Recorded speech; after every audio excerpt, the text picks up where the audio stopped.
Hello everyone, welcome to the study concept.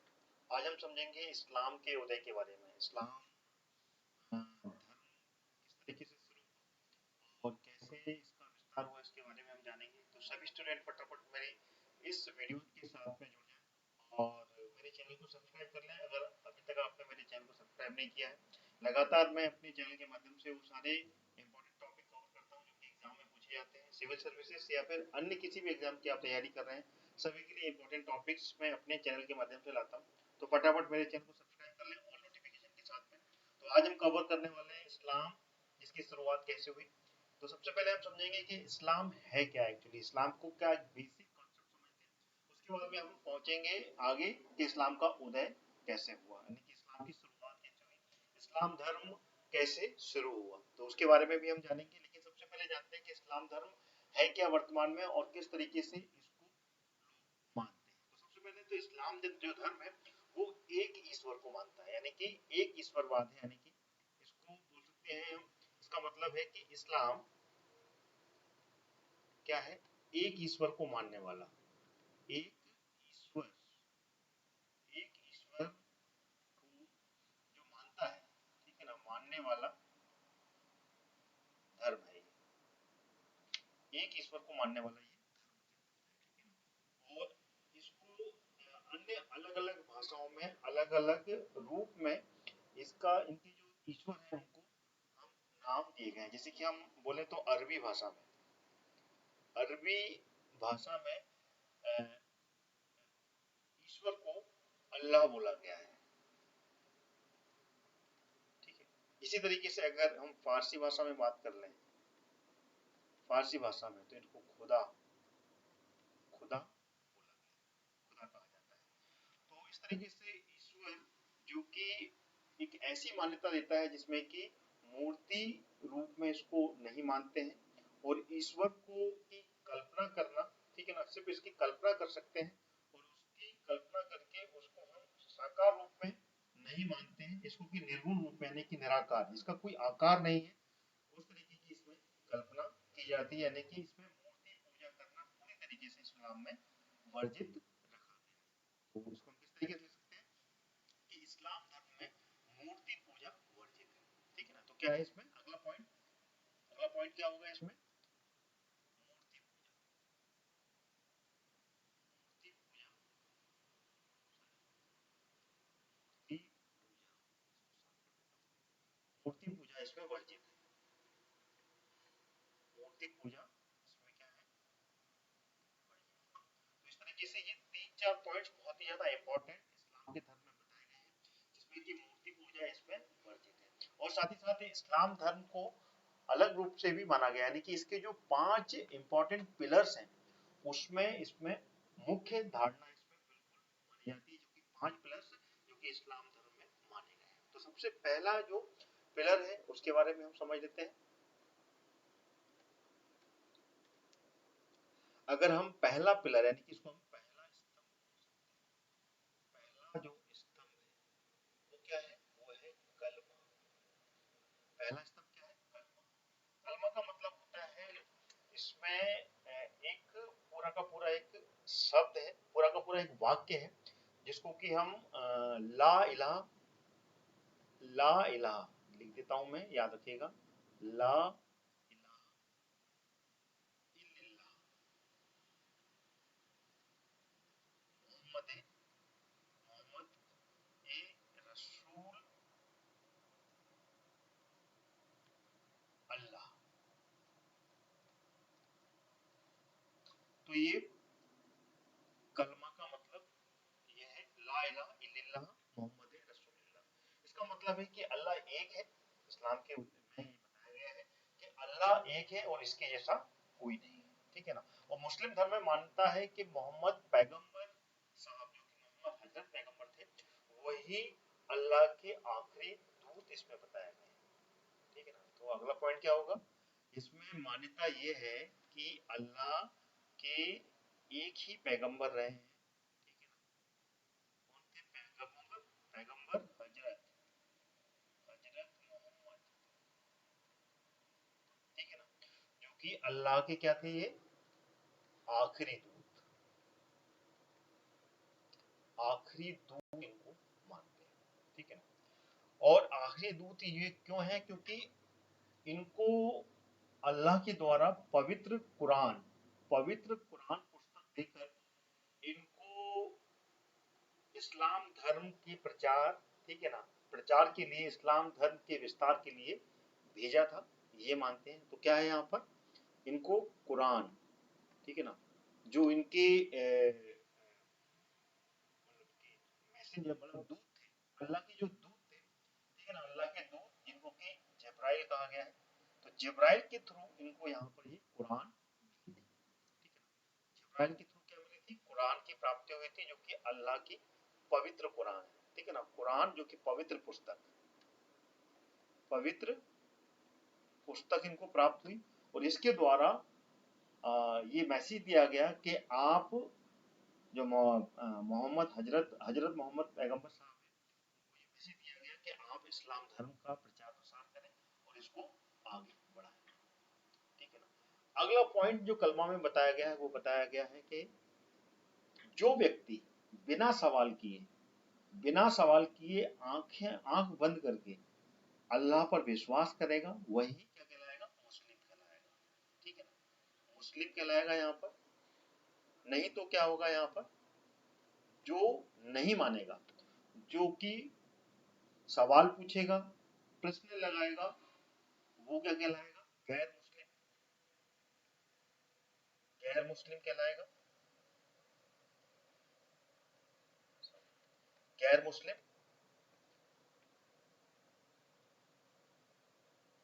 क्या कहलाएगा यहाँ पर, गैर मुस्लिम या फिर काफिर।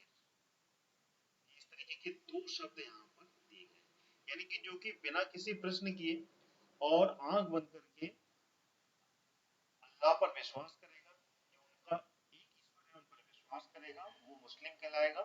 या फिर जो इसको विश्वास नहीं करेगा, इस पर प्रश्न चिन्ह लगाएगा, वो गैर मुस्लिम और काफिर के रूप में उसको देखा जाएगा, ये कहा गया है इसमें, ठीक है ना।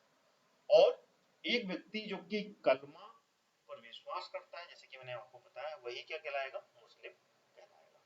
तो ये था पहला स्तंभ जिसके बारे में मैंने आपको जानकारी दी। इसके बाद में अगला जो स्तंभ आता है वो होता है दूसरा स्तंभ। तो दूसरा स्तंभ समझ लेते हैं, दूसरा स्तंभ क्या है। इसके बाद में हम चलेंगे कि मुस्लिम धर्म की शुरुआत कैसी हुई, उसको भी मैं आपको पूरा डिटेल में समझाने वाला हूँ, तो वीडियो में अंत तक बने रहेगा। तो दूसरा जो स्तंभ है वो है एक सच्चा मुसलमान, ठीक है ना। जो इसका दूसरा स्तंभ है वो है क्या, सच्चा मुसलमान 5 वर्ष, ठीक है ना, 5 वक्त का, यानी कि 5 बार क्या करेगा, नमाज अदा करेगा, नमाज अदा करेगा, दूसरा स्तंभ है। इसी तरीके से अगर तीसरे स्तंभ की बात की है, तो तीसरा स्तंभ क्या है, एक सच्चा मुसलमान रमजान का जो महीना आता है, ठीक है ना, क्या, रमजान, रमजान के माह में क्या करेगा, रोजा रखेगा, रोजा रखेगा, तीसरा स्तंभ है। इसी प्रकार से चौथा जो स्तंभ है इनका, मुसलमान को मतलब इस्लाम धर्म का, वो है एक सच्चा मुसलमान अपने जीवन में कम से कम एक बार हज की यात्रा, ठीक है ना, क्या, एक बार एक बार हज की यात्रा करेगा। हज की यात्रा यानी कि क्या होता है, हज की यात्रा, मक्का मदीना, क्या बोल सकते हैं इसको, जो मक्का मदीना है, मक्का मदीना जो कि इनका पवित्र स्थान है इस्लाम धर्म का, उसकी यात्रा जरूर करेगा। तो ये यात्रा जो कि चौथे स्तंभ के रूप में बताया गया है, जो कि पवित्र स्थल है, तो मक्का और मदीना, इसकी यात्रा वो जरूर करेगा, ये चौथे स्तंभ में रखा गया है। इसी तरीके से पांचवा स्तंभ है, वो पांचवें स्तंभ में जो जानकारी मिलती है वो है जकात, यानी कि क्या, ये दान, हिंदी में इसको बोलते हैं दान, या फिर इनके मतलब के जो फारसी शब्द है उसमें इसमें इसको जकात, क्या बोला गया है, जकात, मतलब जकात देगा, यानी कि ये दान देगा, मतलब दान अपने जीवन में जरूर देगा, जो कि अपनी खुद की आय का जो ये कमाता है, ठीक है ना, अपनी आय का 40वां भाग, यानी कि जो आय का 1/40वां भाग दान करेगा। और दान भी ऐसा होना चाहिए जो कि किसी को पता नहीं चलना चाहिए, ठीक है ना। ये पांचवा यानी कि क्या होना चाहिए, गुप्त दान, गुप्त दान होना चाहिए, किसी को पता नहीं चलना चाहिए कि वो दान दिया, यानी कि सीधी बात है। इसमें जो जकात और दान का मतलब वो जो पांचवा स्तंभ बताया गया है वो ऐसा बताया गया है कि अगर सीधा हाथ दान दे रहा है तो उल्टे हाथ को उसके बारे में खबर नहीं लगनी चाहिए, उसको जानकारी दी चाहिए। कुछ इस तरीके से इन पांच स्तंभों का इस्लाम में जानकारी दी गई है। तो ये पांच स्तंभ जो कि इम्पोर्टेंट है इस्लाम धर्म में, जिसको कि हर इस्लाम धर्म को मानने वाला जो मुस्लिम है, जो कि ये पांचों अदा करता है, ये पांचों को मानता है, वो मुस्लिम कहलाता है। तो ये पांच इम्पोर्टेंट फैक्ट्स जो कि इस्लाम के बारे में मैंने आपको अभी बताया। अब चलते हैं हम इस्लाम की शुरुआत कैसे होती है, उसकी हिस्ट्री जानना इसमें बहुत ज्यादा आवश्यक है, जो कि एग्जाम में पूछी जाती है। तो सबसे पहले इस्लाम का उदय कैसे हुआ, ठीक है ना, उसको समझेंगे, क्योंकि मैंने अभी आपको बेसिक बताया कि इस्लाम है क्या एक्चुअली और इस्लाम को किस तरीके से माना जाता है, ठीक है ना। अब चलते हैं अपन इस्लाम का उदय कैसे हुआ। तो इस्लाम के उदय के ऊपर में अपन को हजरत मोहम्मद पैगंबर, हजरत मोहम्मद पैगंबर जिन्होंने कि इस्लाम की शुरुआत की, उनसे हम इसको चालू करेंगे, क्योंकि वहीं से पूरा का पूरा यहाँ पर हमें इस्लाम की जानकारी मिलती है, क्योंकि वही एक व्यक्ति थे जिन्होंने कि इस्लाम को की शुरुआत की थी। तो सबसे पहले सब समझते हैं हजरत हजरत मोहम्मद पैगंबर के बारे में। मोहम्मद पैगंबर, जो हजरत मोहम्मद पैगंबर हैं, ठीक है ना, ये इन्हीं को इस्लाम का संस्थापक माना जाता है। तो इसका पहला पॉइंट अपन ले सकते हैं कि इस्लाम के ये संस्थापक थे, इस्लाम धर्म के, इस्लाम धर्म के क्या थे, ये संस्थापक थे, ये संस्थापक माना जाता है। दूसरा पॉइंट जो है वो क्या है इसमें, दूसरा पॉइंट ये है कि इनका जन्म और इनकी मृत्यु दोनों पर ही एग्जाम में पूछा जाता है। तो इनका जन्म कब हुआ था, अगर इनकी जन्म की बात की जाए तो इनका जन्म हुआ था 570 ईस्वी में, 570 ईस्वी में इनका जन्म हुआ था, और वो हुआ था सऊदी अरब में, सऊदी अरब में, ठीक है ना, इनका जन्म हुआ था, ठीक है ना। और इनकी जो पिता थे, इनके पिता का नाम क्या था, पिता थे इनके कौन, अगर इनके पिता की बात की जाए तो पिता थे अब्दुल्ला, अब्दुल्ला पिता थे, और इनकी माता का नाम था अमीना, अमीना इनकी माता का नाम। तो ये दोनों ही उस समय क्या ना कि अगर बात की जाए प्राचीन मध्यकालीन इतिहास में, तो उस समय जितने भी जो कह सकते थे समूह थे, जो जीवन शैली थी, वो कैसी थी, कबीलाई शैली थी, यानी कि कबीले के रूप में पहले के लोग रहा करते थे। तो सऊदी अरब में भी उस समय कबीलाई शैली पर ही लोग जिया करते थे। तो ये इनका जो कबीला था वो था कुरैश कबीला। क्या क्या नाम था इसका, सॉरी साफ कर दूं, कुरैश, ठीक है ना, कुरैश नाम का जो कबीला था, ठीक है ना, उस कबीले से ये यानी कि मोहम्मद हजरत मोहम्मद साहब ये कुरैश कबीले से संबंधित है।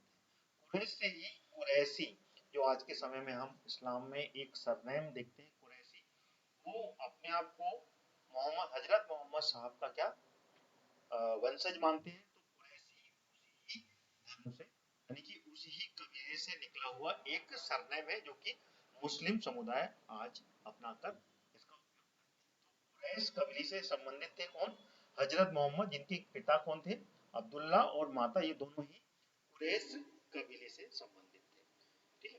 तो बचपन में ही इनके माता पिता का, हजरत मोहम्मद साहब के माता पिता का क्या हो जाता है, निधन हो जाता है। ये बचपन में ही अनाथ हो जाते हैं, इनके माता पिता खत्म हो जाते हैं, ज्यादा उम्र अपने माता पिता के साथ में ये नहीं बिता पाते हैं। फिर उसके बाद में इनका जो लालन पालन होता है, ठीक है ना, इनका जो पालन करने वाला होता है वो होता है इनका चाचा, ठीक है ना, चाचा का नाम भी बिल्कुल याद रखना है आपको। चाचा का नाम होता है अबू तालिब, अबू तालिब, अबू तालिब के द्वारा इनका पूरा पालन पोषण होता है। और वैसे भी इनका जो पालन पोषण धीमे धीमे करके ये बड़े होते हैं, तो बड़े होते होते ये उस अवस्था में आ जाते हैं कि इनके इतने ज्यादा उच्च कोटि का इनका पालन नहीं होता है, क्योंकि ये जब छोटे होते तब इनका जो कार्य था ये क्या करते थे, ठीक है ना, ये करते थे सुख सुविधाओं से पूरी तरीके से वंचित थे, ठीक है ना। और ये इनके ये चाचा थे वो बहुत ज्यादा गरीब थे, और ऊंट और बकरियां, क्या, ऊंट और बकरियां, बकरियों का पालन करते थे। यानी कि उनको ये, जब ये बड़े हो गए थे, ठीक है ना, बड़े यानी कि युवा और बाल अवस्था के बीच का जो काम था, उस समय ये बकरियों को और ऊँटों को चराने जाते थे, ठीक है ना। उस समय के जो पहाड़ी क्षेत्र थे वहां पर ये चराने जाते थे, और यही इनका कार्य था, ठीक है ना। फिर धीमे धीमे करके जब ये युवा अवस्था में आए, ठीक है ना, तो युवा अवस्था में आने के बाद में इन्होंने, ठीक है ना, बिजनेस चालू किया, ठीक है ना, व्यापार, ये व्यापार में सम्मिलित हुए, ठीक है। तो ये व्यापार में सम्मिलित हुए, और व्यापार में सम्मिलित होने के बाद में ये फिर आगे इनकी जो कहानी है वो भी मैं आपको बताता हूँ। व्यापार, ठीक है ना, व्यापार शुरू किया इन्होंने,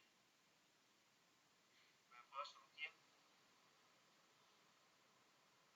व्यापार शुरू किया, और व्यापार शुरू होने के बाद में ये एक महिला के संपर्क में आए, ठीक है ना। जब युवा हो गए तो एक महिला, उस महिला का नाम था खदीजा, ठीक है ना। इम्पोर्टेंट है ये एग्जाम के पॉइंट ऑफ व्यू से, क्योंकि अगर आप सिविल सर्विस की तैयारी कर रहे हैं तो ये सारे पॉइंट्स, अगर इस्लाम के ऊपर कोई क्वेश्चन बनता है तो उसमें लिखना जरूरी होता है।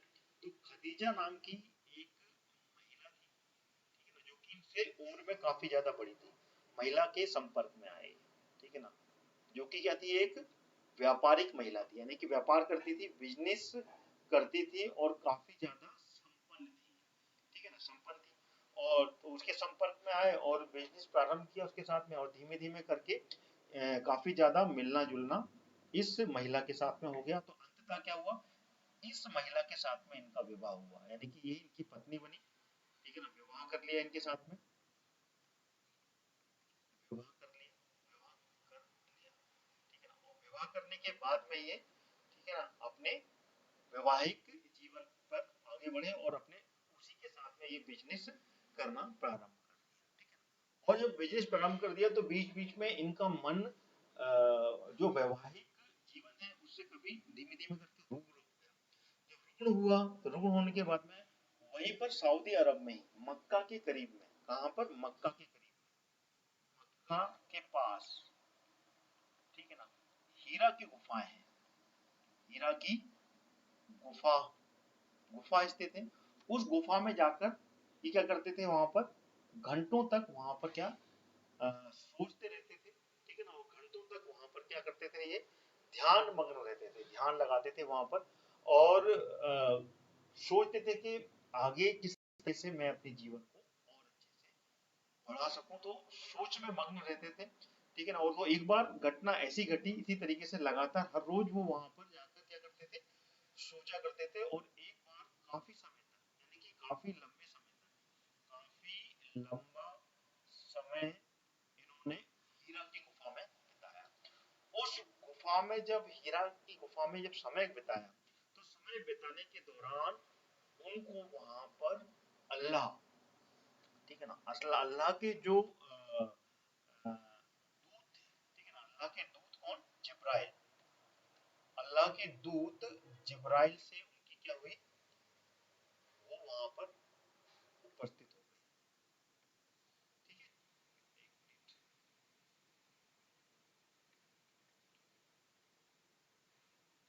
तो क्या हुआ यहाँ पर, अल्लाह पॉइंट, अगला पॉइंट क्या है, अल्लाह के दूत, अल्लाह के दूत जिनका नाम है जिब्राइल, बिल्कुल नोट कर लीजिएगा, जिब्राइल वहां पर उपस्थित हुए, ठीक है ना। जिब्राइल जब उपस्थित हुए तो जिब्राइल ने उनको संदेश दिया, ठीक है ना, और संदेश दिया, और साथ ही साथ में उनके हाथ में एक किताब थी, ठीक है ना। उस किताब को मोहम्मद पैगंबर साहब के सामने प्रस्तुत किया, ये जानकारी मिलती है कि उनके सामने प्रस्तुत किया, और उनको बताया कि आप इसमें जो अल्लाह के मैसेजेस हैं, अल्लाह के जो जो भी उन्होंने अपने धर्म को प्रचार करने के लिए और जीने की शैली के बारे में जो बताया है, इसका आप प्रचार करें, और इस धर्म को आप आगे विस्तारित करें, ये उनको मैसेज दिया गया, क्या थे? अल्लाह के क्या थे? फरिश्ते थे, ठीक है ना। जिब्राइल जिनको कि फरिश्ते का नाम भी दिया गया है, ठीक है ना, फरिश्ते थे। तो ये फरिश्ते पहुंचे और जो कि कहाँ पर थे, नाम जरूर याद रखिएगा, हीरा, हीरा गुफा, ठीक है ना, हीरा गुफा, सऊदी अरब में मक्का के पास में हीरा गुफा में जब ये तपस्या कर रहे थे, गुफा में, ठीक है ना, इनको क्या हुई? ज्ञान की प्राप्ति हुई, ये बोल सकते हैं आप, इनको ज्ञान की प्राप्ति हुई, ज्ञान की प्राप्ति हुई इनको यहाँ पर। ज्ञान की प्राप्ति होने के बाद में ये जब ये वहां से बाहर निकले, ठीक है ना, जब काफी समय अंतराल यानी कि 2 4 5 10 दिन तक वो वहां पर बैठे रहे, बल्कि ये बताया जाता है कि जब तक वो वहां बैठे रहे तब तक उन्होंने उन आयतों को अपने हाथों से, यानी कि वो फरिश्ते जो कि जिब्राइल थे बोलते गए और इन्होंने अपने हाथों से उसको लिखा गया, लिखा, और उसको जब तक लिखा तब तक का समय जो काल था ना, उसी काल के बाद में वो वापस बाहर लौटे, ठीक है ना, जो कि आयतों को वहां पर लिखी हुई, उसी को कहा गया है कुरान। जो आयतें जिब्राइल फरिश्ते ने जो बोली धर्म के बारे में, उनको जो लिखा गया है उसी को कुरान कहा गया है। तो वो कुरान लेकर जब ये बाहर, ठीक है ना, और उनको ये कहा गया कि धर्म का प्रचार आपको, यानी कि अल्लाह के जो मैसेजेस हैं इन मैसेजेस को आम जनता के बीच में आपको पहुंचाना है, और अपने धर्म को अल्लाह ने जो बताया है उसका आपको प्रचार करके सभी लोगों को इसके साथ में जोड़ना है। तो ये जानकारी जिब्राइल के द्वारा हजरत मोहम्मद साहब को दी गई, यानी कि वो उनके क्या कहलाए? पैगंबर, यानी कि मैसेंजर के रूप में जिब्राइल ने इनको नियुक्त किया कि आप आज से एक मैसेंजर हैं और ये मैसेज आप पूरी जनता में फैलाएंगे, ठीक है ना। तो इस तरीके से ये पैगंबर इनके आगे जोड़ दिया है, यानी कि पैगंबर हजरत मोहम्मद, पैगंबर मतलब पैगाम देने वाला, यानी कि अल्लाह के पैगाम देने वाला जो व्यक्ति कहलाए वो पैगंबर कहलाए, और पैगंबर के आगे इनका नाम जोड़ा, यानी पैगंबर हजरत मोहम्मद, ठीक है ना। इस तरीके से ये पहले पैगंबर बने अल्लाह के, जो कि अल्लाह का के जो फरिश्ते थे, जो दूत थे जिब्राइल, उन्होंने ये मैसेज दिया और जो आयतें लिखी गई वही कुरान कहलाई, ठीक है। तो इसमें ये बताया गया था कि जैसे कि मैंने आपको सबसे शुरू में बताया, बिना सवाल किए, बिना किसी क्वेश्चन किए, आंख बंद करके जो व्यक्ति, जो जो व्यक्ति इस धर्म को मानेगा वह मुस्लिम कहलाएगा, और जो नहीं मानेगा वो क्या कहलाएगा? गैर मुस्लिम या फिर काफिर कहलाएगा। तो ये जानकारी यहाँ पर मिलती है, यानी कि आपने इसमें जो जो मैसेजेस दिए हैं उनको आप माने, और मानेंगे तो आप मुस्लिम हैं, और नहीं मानेंगे तो आप गैर मुस्लिम या फिर काफिर कहलाएंगे। तो इस तरीके से दो बातें यहाँ पर निकल के आती हैं। अब इसकी बात होती है तो ये बात कब की है इसको भी समझना जरूरी है, क्योंकि इनका जो जन्म होता है, जन्म कब हुआ है इनका जन्म? मैंने आपको जन्म बताया था, जन्म होता है इनका 570 ईस्वी। तो इनको ये जो जानकारी मिलती है ये काफी अच्छी खासी उम्र हो गई थी, लगभग 40 वर्ष के आसपास, यानी कि ये 610 ईस्वी के आसपास, ठीक है ना, हीरा की गुफा में इनको ये ज्ञान मिलता है, हीरा की गुफा में, ठीक है ना, ज्ञान की प्राप्ति होती है। ज्ञान की प्राप्ति कहाँ होती है? इनको हीरा की गुफा में ये ज्ञान की प्राप्ति होती है, और उसके बाद में ये, ठीक है ना, ज्ञान के बाद में ये वापस जब हीरा की गुफा से बाहर निकल, ठीक है ना, क्योंकि हीरा की गुफा कहाँ पर है? मक्का में, मक्का में स्थित है, मक्का में स्थित है।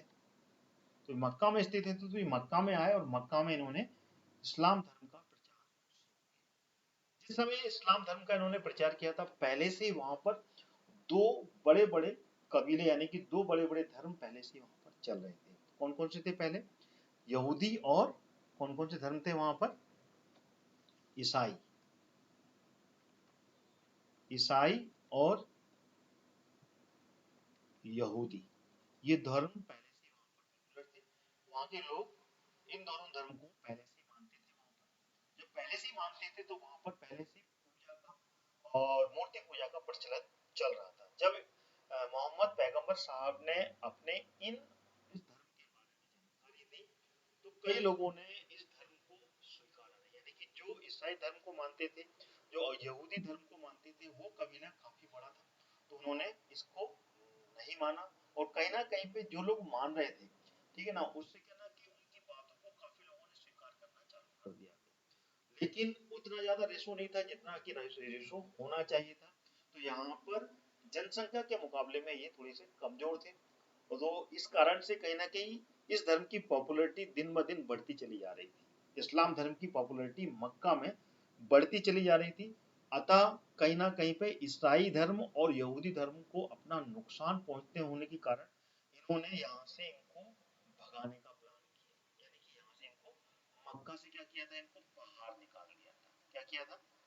मक्का से बाहर निकाल दिया कि आप यहाँ पर नहीं रहोगे और आप अपने धर्म का प्रचार यहाँ पर करने का आपको कोई अधिकार नहीं बनता, क्योंकि ये संख्या बल में हजरत मोहम्मद की जो संख्या थी उससे कहीं ज्यादा थे। तो ये यहाँ से बाहर निकालने को इनको आदेश दिया, और ये क्योंकि संख्या बल नहीं थी इस कारण से इनको बाहर यहाँ से जाना पड़ा, ठीक है ना। तो बाहर ये निकले, ठीक है ना, और ये बाहर निकलने के समय में काफी समय इन्होंने प्रचार भी किया, यानी कि लगभग 610 से लेकर ईसवी से लेकर 622 ईसवी तक, ठीक है ना, ये मक्का में रहकर ही, मक्का में ही रहकर धर्म का प्रचार किया इन्होंने, धर्म का प्रचार प्रसार किया। लेकिन उसके बाद में पॉपुलैरिटी बढ़ने के कारण ईसाई और यहूदी ने इनको बाहर निकाल दिया। कहां से? मक्का से बाहर निकाला, तो ये यहाँ से जब बाहर गए लगभग 622 ईस्वी में मक्का से बाहर किए, मक्का से मदीना की तरफ में इन्होंने, मदीना की तरफ आगे बढ़े, मक्का से मदीना, जो कि लगभग मक्का से मदीना की दूरी आज के समय में 300 किलोमीटर के आसपास है, 300 किलोमीटर, ठीक है, 300 किलोमीटर। तो ये 622 में ये मक्का से मदीना की तरफ में, क्योंकि इनको बाहर निकाला गया था, तो आगे बढ़े। जब ये आगे बढ़े तो इसी समय जब आगे बढ़ने का महीना था, ठीक है ना, ये यात्रा जिन्होंने ये प्रारंभ की, इस यात्रा को ही हजारत कहा गया है। ये यात्रा जो मक्का से मदीना तक की यात्रा है, इसको ये हजारत कहा गया है। और इसी समय जब हजारत की यात्रा, इसको हजारत कहा गया है, और हजारत को ही इसी समय हिजरी संवत, जो हिजरी संवत है, हिजरी संवत की शुरुआत इसी समय से, यानी कि जो हजारत था, इसी हजारत को हिजरी संवत की के रूप में माना गया है। और हिजरी संवत की शुरुआत 622 ईस्वी से ही होती है, ठीक है ना, तो इसको याद रखिएगा, 622 ईस्वी से ही हिजरी संवत की शुरुआत। समझ में आ गया यहाँ तक? क्या बताया? 610 से लेकर 622 ईस्वी तक मक्का में रहकर इन्होंने प्रचार किया।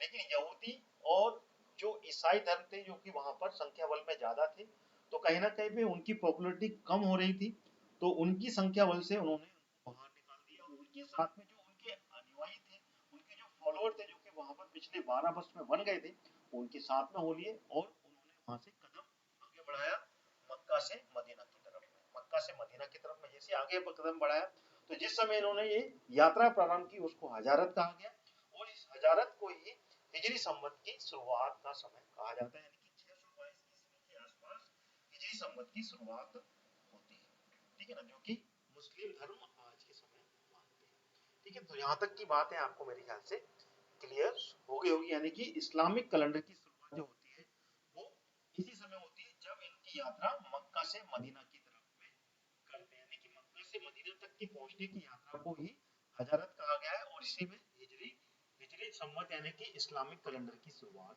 होती है, ठीक है। यहाँ तक आपको समझ में आ गया होगा। आगे चलते हैं, आगे बढ़ते हैं अपन, क्या अब आगे किस तरीके से इस्लाम धर्म का रूप आगे बढ़ा। जैसे ये मदीना, ठीक है ना, मक्का से, ठीक है ना, मदीना पहुंचते हैं, तो वहां के जितने भी कबीला, जितने भी कबीले में रहने वाले वहां के लोग थे, ठीक है ना, कबीले में जो कबीले थे, ठीक है ना, उन कबीले में इस्लाम धर्म का इन्होंने प्रचार किया, क्योंकि इनके साथ में इनके खुद के फॉलोअर भी थे। जब इनके खुद के स्वयं के फॉलोअर्स थे, तो फॉलोअर्स के साथ में इन्होंने इस धर्म का, जो कि जो अल्लाह के फरिश्ते थे जिब्राइल ने, जो धर्म के बारे में बताया और उसका प्रचार करने को कहा, तो उसका प्रचार किया उन्होंने, तो काफी लोग इनके फॉलोअर बने और इनके धर्म के साथ में चलने के लिए तैयार हो गए। और वो इस तरीके से तैयार हुए कि वो उस धर्म को प्रचार करने के लिए वो अपनी जान की बाजी यानी कि अपने जान की भी परवाह न करते हुए इसका प्रचार करने के लिए तैयार हो गए थे। तो ये जो समय था वो था 622 ईस्वी की बात है। तो 622 से लेके लगभग 10 वर्ष तक, ठीक है ना, ये मदीना में ही रहकर रहकर प्रचार किया और वहां पर लगभग 10,000 के आसपास 10,000 इनके जो फॉलोअर्स थे ना, यानी कि इनकी जो सेना थी, इसको सेना मान सकते हैं, 10,000 लोगों की सेना इन्होंने तैयार कर ली थी अपने धर्म के प्रचार के लिए। धर्म के प्रचार के लिए 10,000 लोगों की सेना तैयार कर ली थी। अब इनको मौका मिल गया, ठीक है ना, 10 वर्ष यानी कि 632 ईस्वी में इन्होंने, ठीक है ना, मदीना से वापस मक्का की तरफ में कूच किया। मक्का आने की मदीना में रहे, अब इनका काफी ज्यादा संख्या बल बढ़ गया था।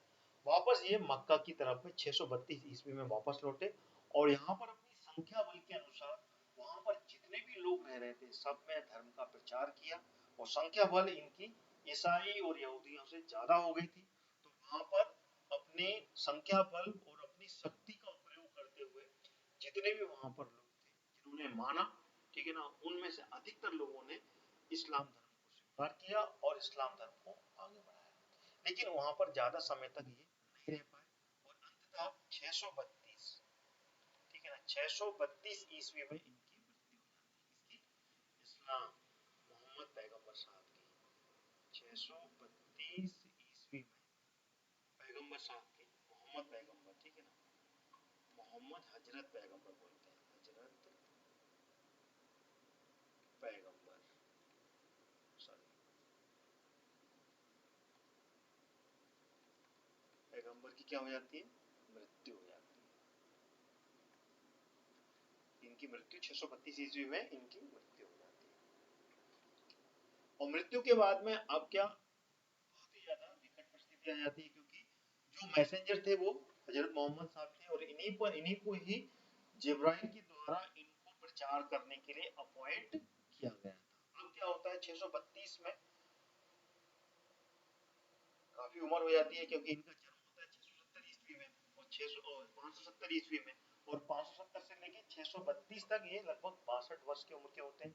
इनकी शादी भी एक संपन्न व्यापारिक महिला से होती है, जिनके की पुत्र उत्पन्न होते हैं, पुत्रियां भी पैदा होती हैं, यानी कि इनके बच्चे भी होते हैं। तो इनकी एक बच्ची का विवाह होता है अली नाम के व्यक्ति से, ठीक है ना, जो कि इनके सबसे पहले अनुयायी बनते हैं, यानी कि सबसे पहले फॉलोअर बनते हैं अली, ठीक है ना, अली इनके पहले फॉलोअर बनते हैं। फिर उसके बाद में और भी फॉलोअर इनके बनते हैं जो कि इनकी काफी करीबी रहते हैं, जिसमें कि एक अबू बकर नाम का भी फॉलोअर होता है। लेकिन जब इनकी मृत्यु होती है तो इन्हीं के परिवार के व्यक्ति अली अपने आप को पहला शिष्य मानते हैं और वो मानते हैं कि मैं ही अब इनके अगला जो धर्म का प्रचार का जो व्यक्ति कहलाएगा, जो उत्तराधिकारी कहलाएगा, वो मैं ही स्वयं बनूंगा इसमें।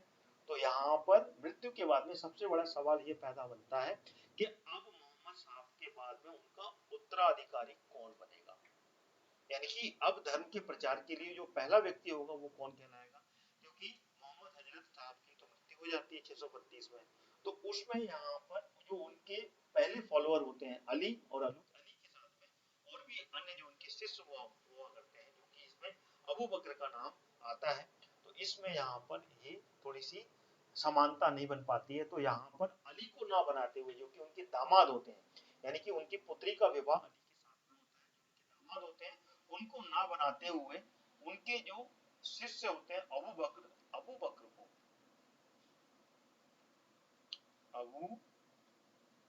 बकर को, ठीक है ना, इनका उत्तराधिकारी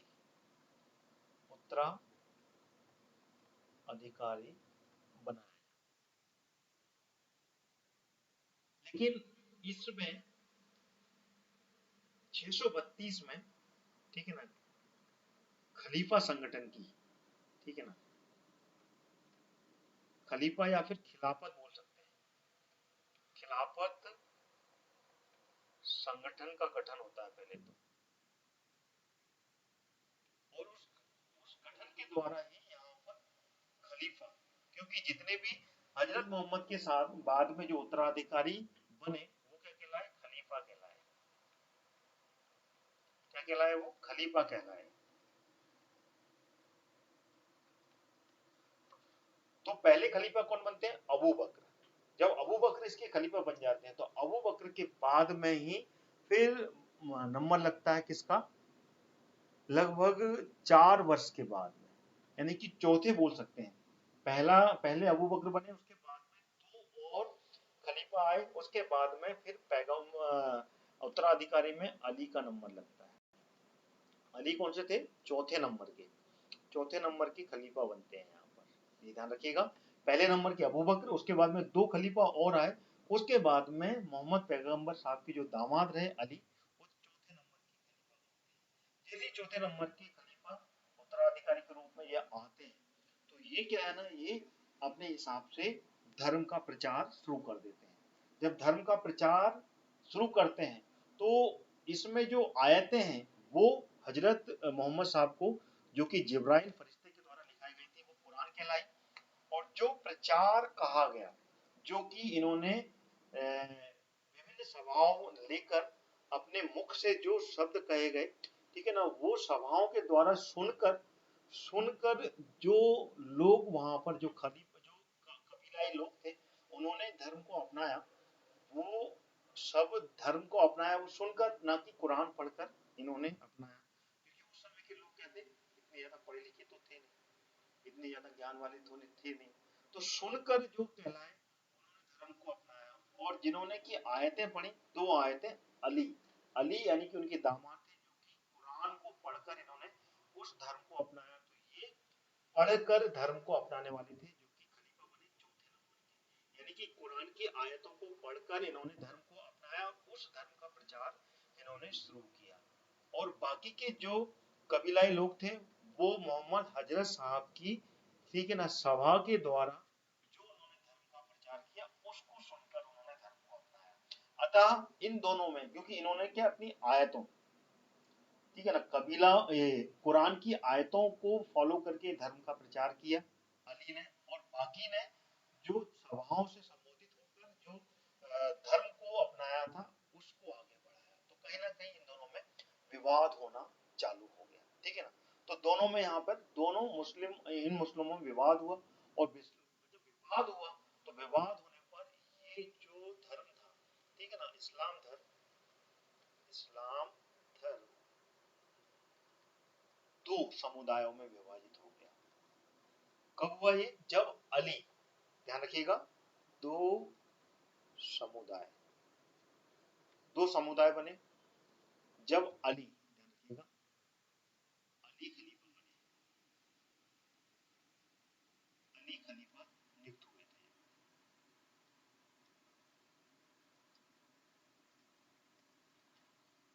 एक तो कहलाए सिया,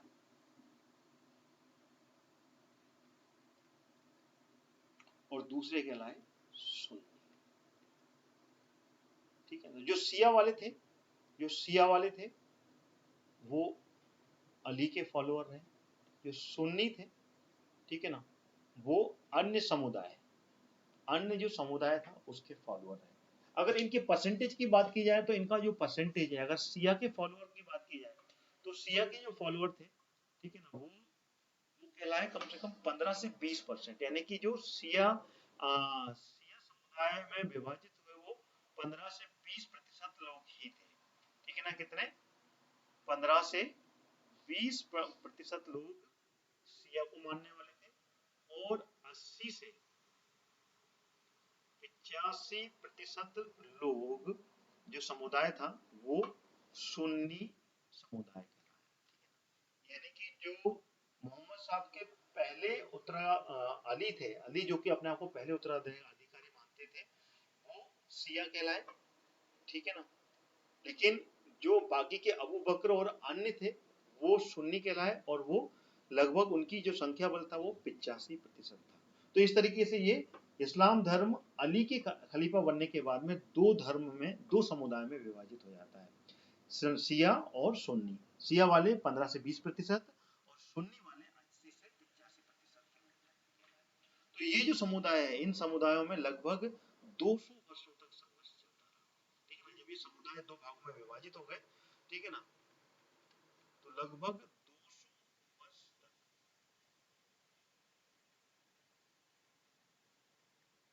200 वर्ष तक हुआ, ये संघर्ष चलता रहा।